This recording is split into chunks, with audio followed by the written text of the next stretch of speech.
You're listening to the True Crime Nation podcast with Todd and Brian. If you're enjoying the show, email us at truecrimenation@outlook.com. Let's start the show. We are back, True Crime Nation. This is Brian. Over there is Todd. Hello, listeners. We got a good story coming up tonight, a good crime episode, Brian. We were talking about this earlier. Yeah, when you brought this up, I was like, "The what? I don't recall hearing about this one." So, and then we talked about it a little bit. And we're going to talk about the Phantom Killer. This guy was killing people back in Texarkana back in the 40s. I was going to ask you too. I guess the only reason I came across this was because I was just flipping through TV channels and seeing the advertisement for the movie "The Town That Dreaded Sundown." I've seen it a ton of times, and always wondered what it was. Yeah, see, I never even heard of that until you said something. Just seeing that guy in that mask, that pillowcase mask with the eyes cut out that he wore. I've seen it just, here and there, and I just never really dug into it. But once I figured out, we started doing this true crime podcast, started digging into some stories. I'm like, okay, this was real. This guy really existed, and he killed people. Right. Yeah, I'd never heard of this one, so I was surprised. And sounds like a good one. The thing that intrigues me about this one is that it happened back in 1946. Yeah. Right after World War II. And I guess what I started thinking about was, how far back do you think serial killers have existed? I mean, probably from the beginning of time, I'm guessing. Oh, I'm sure. I mean, look at Jack the Ripper was way back. We can go back and back and back, I'm sure. I mean, back in the, before man founded America and moved over here, I'm sure there was serial killer. Like you said, Jack the Ripper over there. That was what? I don't remember what year it was. 1800s. Yeah. I don't remember. But even before then, there was probably... Oh, yeah.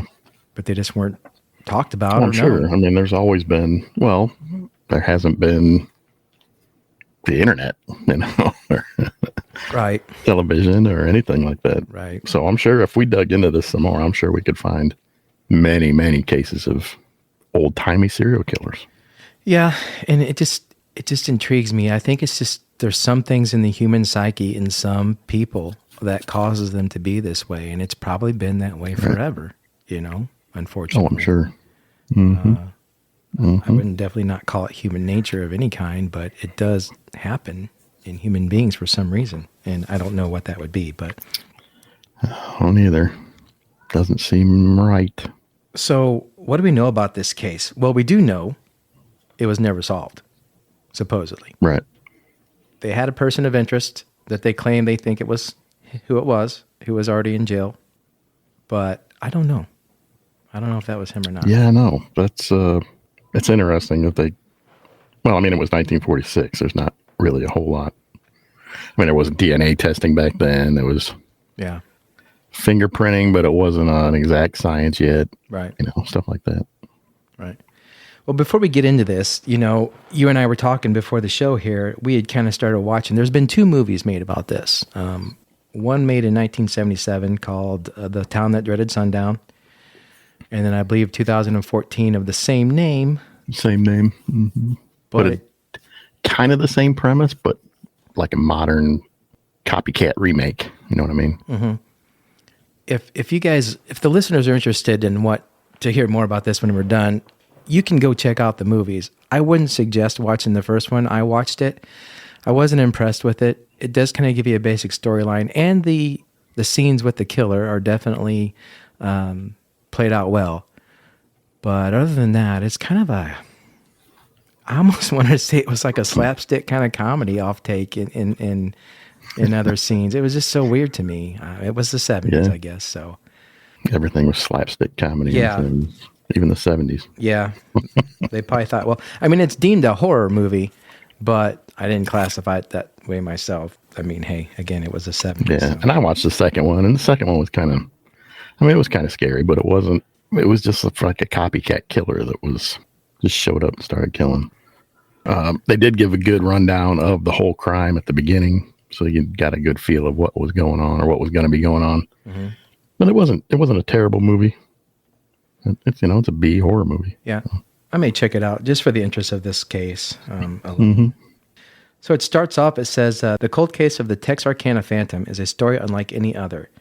The masked killer terrorized a small southern city over a 6-month period in 1946. He claimed 5 casualties and heavily traumatized 3 others while simultaneously throwing an entire town into hysterics.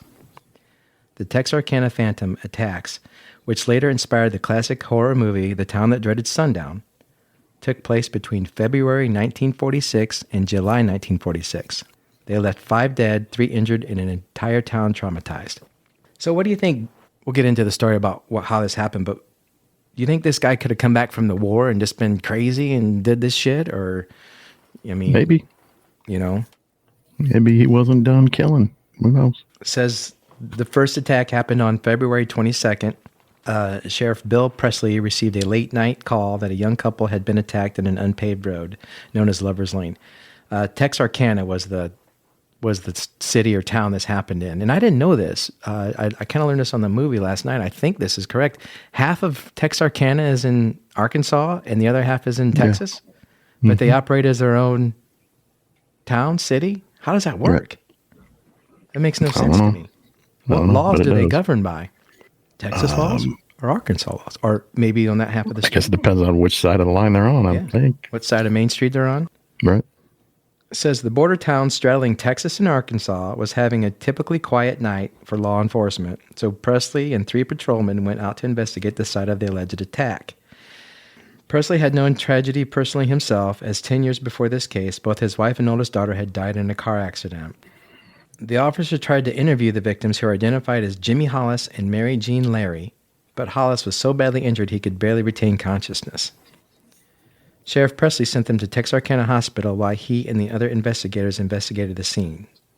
They combed through the area surrounding the road, finding nothing except for an abandoned pair of pants, which later turned out to belong to Hollis. The officers then took statements from the victims about the bizarre event, not realizing that the journey that they, Texarkana, and the nation were about to embark on. So, I remember hearing about this. This was his first known attack, supposedly. So what this guy's MO was, he would go find young couples making out in deserted roads. He would either assault or kill them. I don't know that if he robbed them. I think he might have taken their cars sometimes. I don't know. But he really didn't have a motive. I mean, it wasn't like he was taking $20. If you go on, so Jimmy Hollis and Mary Jane Leary were a young couple, both in the process of divorcing other people. Oh. So technically, they were still married. Okay. Motive? There you go. Maybe. Could be. Maybe he was a preacher, thought he was doing God's work. Maybe he was the sheriff. It's a good point. Maybe he was against, premarital whatever, or thought he needed to regulate that. Who knows this? Who knows his reason? Obviously, he was nuts for doing whatever he did. People are going to do what people are going to do. That's not necessarily illegal, I guess. In some states, maybe, but maybe it wasn't. Well, adultery, I think, is illegal, actually, when I dig into it. But. Yeah, so I guess he bashed this guy's skull in. I guess what he told him was to take off his pants, is what the lady said, testified to, which I don't know why he told him to do that. I don't either. It seems kind of weird. Unless he was just trying to see what kind of control he had. I honestly think this dude wanted to kill people from the start, but I think on this first one he didn't. I think he didn't have the guts to follow through with it.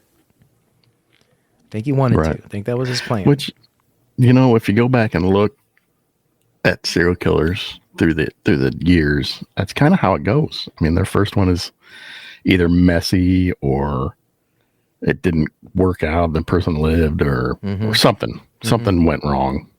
But then as they refine their craft, if you want to call it that. Yeah, what I don't get about this guy is some people he would kill, some people he would let go.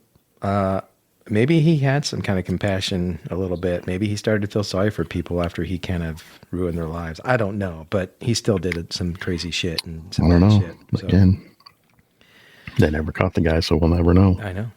It says after Hollis awoke from a 15-day coma, it turned out that some of their testimony proved to be unhelpful since they provided conflicting descriptions of the suspect. Even though they both agreed that the person who attacked them was tall, about 6 feet, and male, they disagreed on the suspect's race. Hollis claimed that he was a young Caucasian, but Larry was certain that the suspect was African American. They did both agree that the suspect had a mask over his face that resembled a pillowcase with holes cut out for his eyes and mouth. But one thing was for sure, they had no idea who their attacker was. Now, in the movie, he didn't have a mouth hole cut out. No, he didn't. Not even in the new one. I think it would be harder to breathe if he didn't. But, yeah. Especially in a pillowcase. So this guy put a pillowcase over his head. There's a lot of scary Halloween masks out there. There have been over the years. A hockey mask and Jason, that's become a scary thing. Yeah. But to me, when someone puts a pillowcase over their head and cuts holes in it for a mask, that's even more scarier. Mm-hmm. It puts them in a realm of they're just going to put whatever they don't care. They're going to put a pillowcase over my head as long as I don't see my face. But that's another thing too. When you think about crimes that happen, when a suspect has a mask on, it's because he doesn't want you to know who he is. Right. So I think your chances of living, not being murdered, are better. If they didn't have a mask on and you saw who they were, they were going to kill you. Yeah, They're you're going to kill definitely you. going to die. Yeah. You know what I'm saying? Yeah. So I'm not sure if this guy knew what he wanted to do. I think he wanted to cause pain and torture people, maybe kill people. I don't know, but I don't think he was quite there on what he was, if to cover his face up, he did let people go. He did let some people live. That's how we knew about this guy. But, yeah, it's just kind of weird to me. If you're going to kill somebody, why would you cover your face up? Right. Maybe that's the thing. Maybe it was a fear thing. Maybe he liked their fear. Maybe that's what he fed on. Could be. Could be. That could be definitely part of it. Mm-hmm. Mary Jean Larry, a 19-year-old attractive, petite, dark-eyed brunette, and her boyfriend James Hollis, a 24-year-old male insurance agent, wanted to end their date night with some private time. After catching a film, they parked on a scheduled road known as Lover's Lane. This is the preemptive to what he did. They were blinded by a stranger's flashlight. They thought it was a police officer making his rounds, but they were confronted by an armed, masked man with a flashlight and a gun. They were told to get out of the car, and they followed the stranger's instructions, believing that if they did, they would not be killed, as anyone probably would hope. Mm-hmm. Larry promised the attacker that Hollis did not have any cash on him and even opened his wallet for proof, but the suspect kept on telling her she was lying. Once they were ordered out of the car, Hollis was ordered to take off his pants. I wonder why. After he did, the Phantom proceeded to bash Hollis's head in with the butt of his gun, causing 2 deep fractures in Hollis's skull. I mean, yeah, I don't get that. Take your pants off.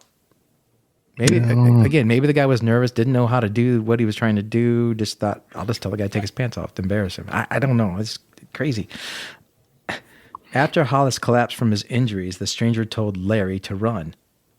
Once she got some distance from him, he caught up to her and asked her why she ran. When she answered that he told her to, he calls her a liar, punches her in the face, and proceeded to vaginally penetrate her with her gun. Okay, I didn't know that. I did not know that part. I did not know that part. Those details I didn't think would be put in the story, but okay. Wow. So this guy's just a sick idiot, man. Yeah. I mean, why even try to reason why this guy did what he did? He was just a sick idiot.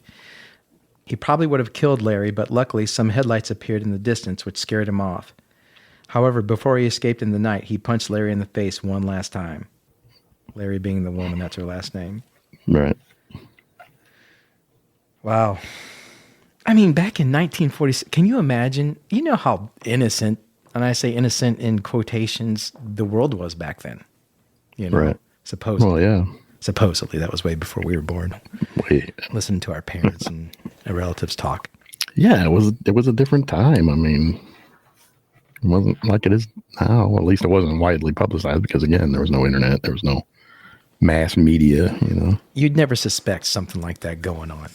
Right, especially in freaking little podunk Texarkana. Says here again, the sheriff's initial reaction was that this attack was conducted by Larry's estranged husband, like you had mentioned. The ex-lover was able to provide an alibi that placed him nowhere near the crime scene. The police did not believe the victims at first and thought they were hiding the identity of the gunman, but pieces of evidence corroborated their story. Hollis's pants were found 100 yards from this crime scene, which would indicate that he abandoned his garments under the instruction of his attacker. Also, although Larry was not properly examined for rape at the hospital, there were reported signs of vaginal bruising. Okay. So then there was a second incident, murder. Someone found, I guess, a couple murdered in a car. I'm not sure how many days after that. I think it had been maybe a couple weeks later. So at this murder scene, the police were unable to control the crowd gathering at the scene from interfering. In spite of this, there was some evidence found at the scene of the crime that came in handy. So basically, they found 2 people shot dead, I believe, in the back of a vehicle. Both of the victims were shot in the back of the head twice with a .32 caliber gun, executioner style. The bodies were identified as young couple Richard Griffin and Polly Ann Moore, after law enforcement found the female's class ring that had both the high school name and her initials in it. Yeah, some of these people were still in high school. These were kids that he was killing. Yeah, they were young. And I don't know. It showed in the movie that this guy had a revolver. Yep. And it had a silencer on it in the movie. I don't know the guy really had a silencer in real life. I wouldn't think so. I doubt it. Can you get silencers for revolvers? I guess you can. Could you back then? I have no idea. It's a good question. I mean, I could see him using one. Good question. Tensions between the press and the public started to sprout also when reporters were allegedly inappropriately fondling waitresses. Hey, one of my favorite pastimes. In bars and getting into physical altercations with locals. Texarkana residents also turned on the Texas Rangers and the FBI, claiming that they were $10,000 worth of cowboy boots and big white hats and 15 cents worth of brains. Probably true. Yeah, probably true. Probably true. So I think this guy killed 5 people total. Yeah, and injured 3 or something. What do you say? I also know that there was a story of a couple. I don't think I have it here in the notes, but there was a story of a couple that... So the guy, 3 injured, 5 dead. So the killer walks on these couples' porch. I don't have their names. And the guy's sitting in his chair, supposedly with a heating pad. And the phantom killer walks up on his porch, shoots him in the back of the head twice through the window. His wife sees what happens in the other room. Obviously, she freaks out. Killer gets in, shoots her twice as well. Once, I believe, in the head. She lives. The killer gets in the house.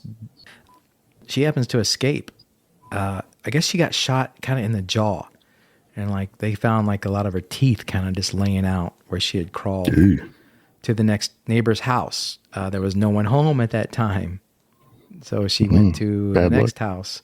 And an old couple found her out in the front yard and grabbed her and took her to the hospital. So she survived this, and she was talking about. So that one happened as well. That was one of the incidents this guy did. Just walked up to somebody's house, shot him right in the head. I mean, in town. Yeah. So this guy was out, stalking people in Lover's Lane, walking up to... Did he have motives on these people? Did they ever try to make a connection with that, I wonder?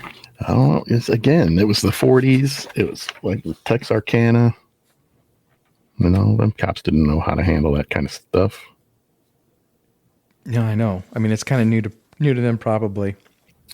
It's probably new to a lot of people. That was pretty brutal. I mean, what do you do with that? Especially when you don't have today's technology to find DNA, to find decent fingerprints.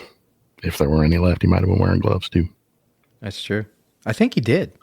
I think in the movie he did too. Mm-hmm.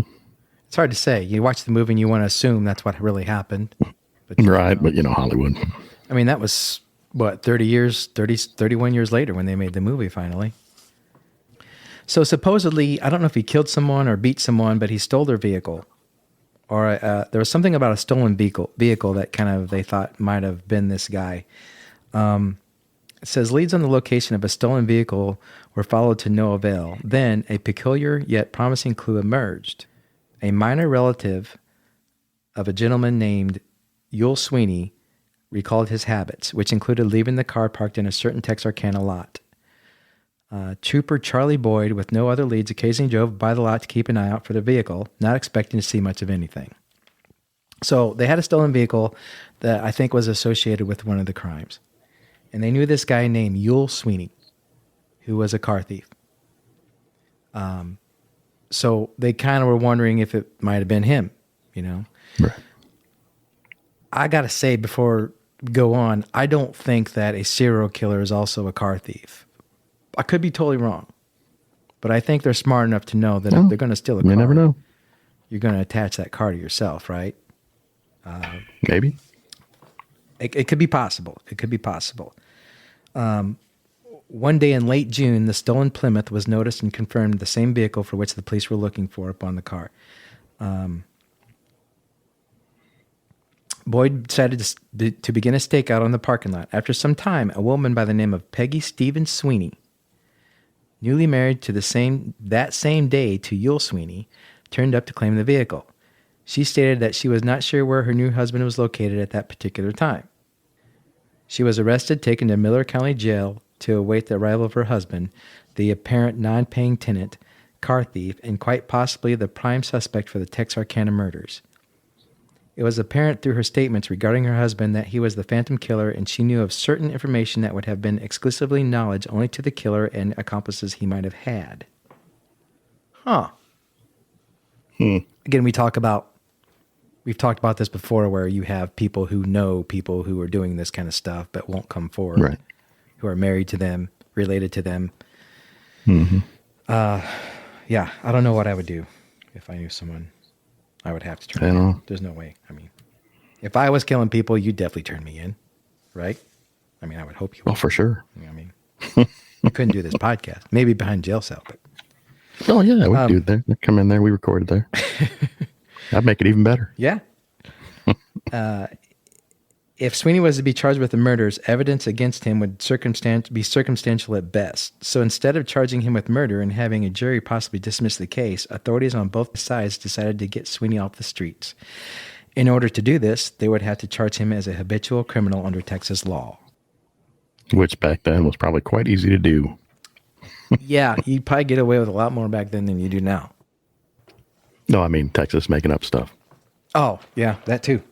Who was Yule Sweeney? He was born the youngest of 5 children to a homemaker mother, Myrtle Sweeney, and a strict Baptist preacher father, Stanley Sweeney. Well, there you go. Who had an alcohol problem. A father who was a Baptist preacher who also had an alcohol problem. Yep, that's a serial killer. Son of a preacher. Hey, wait a minute. Wasn't your dad a preacher? Yeah, he was. Even though Yule was the youngest, his low birth order garnered no sympathy from his parents and was often forgotten and set aside in favor of his siblings. Yule started acting out, committing his first burglary, stealing candy from a local business while living with, I guess, his aunt Cleo? Was that his aunt, maybe? Mm. This was the first of many petty crimes to come with Yule's teen years, plagued him with being troubled and constantly running into law enforcement. As an adult, Yule Sweeney was described as a Caucasian man, 5'11", weighing 166 pounds, with a tattoo of a heart and skull that spelled the word revenge on his arm. That's pretty crazy back in 1946 to have a tattoo like that. You were serious if you had a tattoo like that. You weren't just trying to be a badass. Right. You know? Especially when this says revenge. Yeah. Yeah, exactly. He had grown up rough and looked it, with a scar on the left side of his upper lip and another one near his eyebrow. Which would explain why he wore a mask. Could be. Distinguishing scars. Yeah, very well could be. Mm-hmm. His long history of theft earned Yule several stints in both jails and prisons. By 1940, Yule had changed his MO to stealing cars. Although he had been caught early into this decision, the start of World War II got him released from jail until he violated parole months later. By 44, he was familiar to the U.S. Marshals, but by 1946 was known to Texarkana as the main suspect in the Phantom murders. So what do you think? Interesting. You think it was Yule? No, I don't. No? No. He's a petty criminal. He's not a murderer. They did note in the show that after they arrested this guy, and they put him away for life, they charged him with all these car thefts and habituals. They gave this guy life, which is unheard of. Again, Texas. They can do whatever they want back then. They think they knew it was him. So they charged him with life to keep him off the streets. And surprisingly, the murder stopped. I still have a little bit of doubt, though. I still think that maybe it wasn't him. I think that maybe the killer realized they had a suspect and decided I can move on somewhere else or I can not get caught. But it very well could have been this guy. Who knows?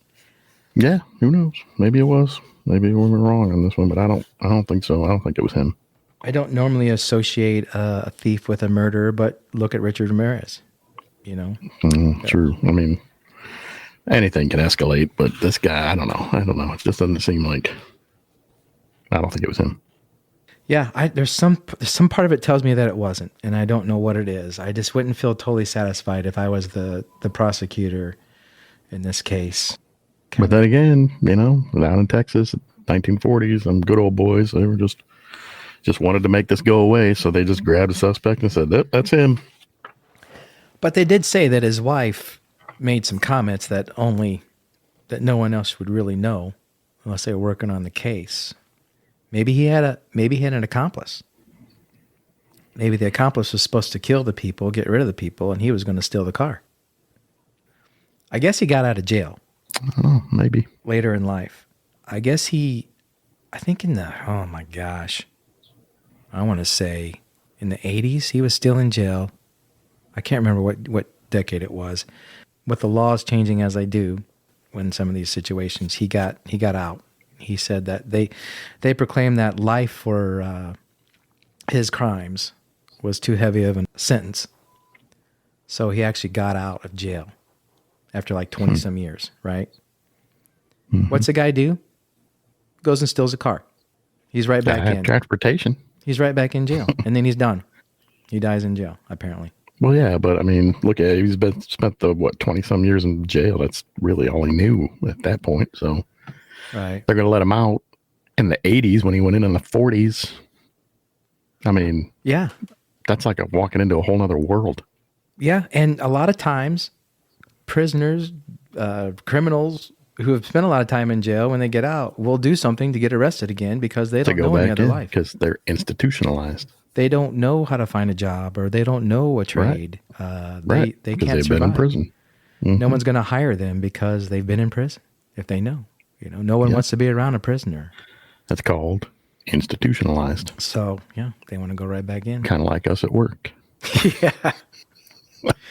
We have a choice. We just don't realize it. Right. Yeah. I mean, this guy, to do this kind of things to people anywhere is crazy, but it does happen. I guess also, I forgot to mention, they try to set up a decoy for this guy, which is a great idea, I think. No, yeah. They had some couples sitting in cars in these areas, and they had a stakeout waiting for this guy to come up to the car and try to do his thing, and they were gonna get him, but nothing happened. He never showed up. Kind of makes you wonder. Maybe he knew. Maybe he knew. Maybe he saw. Maybe he investigated. Which would say, was it the sheriff? Yeah. Again, you never know, man. You just got to dig into this stuff and look and look and look. You don't. Mm-hmm. And the sheriff, if it was him, after they caught the supposed suspect, he'd be like, okay, I'll just quit now and we're done. It wasn't working out how I thought, maybe. Mm-hmm. Maybe. But back then, I don't know. Nowadays, you got to have some balls to walk up on somebody in a car with a gun or not. You don't know what they got. They could have a gun. They could easily have a gun. Mm-hmm. Oh, yeah, especially now. But I wonder how many times they tried that decoy. They would have had to done it more than one night. I mean, the guy could be busy, Yeah. I guess he didn't, I think he struck I think they were saying it was like every 20 to 30 days or something like that. It wasn't more, which is frequent enough, obviously. Right. Yeah, just crazy stuff. And the whole creepy thing about it is just that mask. And when I see that cover and that mask, you know what it takes me to, and we've talked about this before too, is how horror movies or movies related to crime will use true stories to kind of affiliate. And in this one, I look at Friday the 13th Part 2. Remember that movie? What did Jason wear in that movie? He wore a pillowcase over his head. And that was terrifying. Way more terrifying to me than the mask, I think. Than the mask, yeah. He would just have the one eyeball cut out for the one eye because he couldn't see out the other one. You know? So I wonder if they picked that up from that. That very well could be. Yeah, maybe. Well, I mean, he did that back in the 40s. That was way before Friday the 13th. Yeah. They didn't have a lot of masks back then either. Maybe. No. But anyway, if anyone else out there listens to this and they have any leads or any thoughts on this, get a hold of us. You guys, let us know. Shoot us an email. What's that email address, Brian? truecrimenation@outlook.com. Get a hold of us and let us know what you think. Yeah, and we'll dig into this, and we will, we might as well investigate some of these, especially if they're unsolved. I mean, obviously the ones that are solved, but yeah, this one's if we do these cold case ones that are unsolved, let's dig into them. Let's start looking into these things. This one's bringing interest to me. I kind of want to go watch the other movie, the newer movie, actually, and see if I picked up anything from that. Yeah. Great show again. Thanks for listening, everyone. Brian, thanks for hanging out with me, man, and doing this. Yeah, man. Always fun. All right, guys, we'll leave it at that. And remember,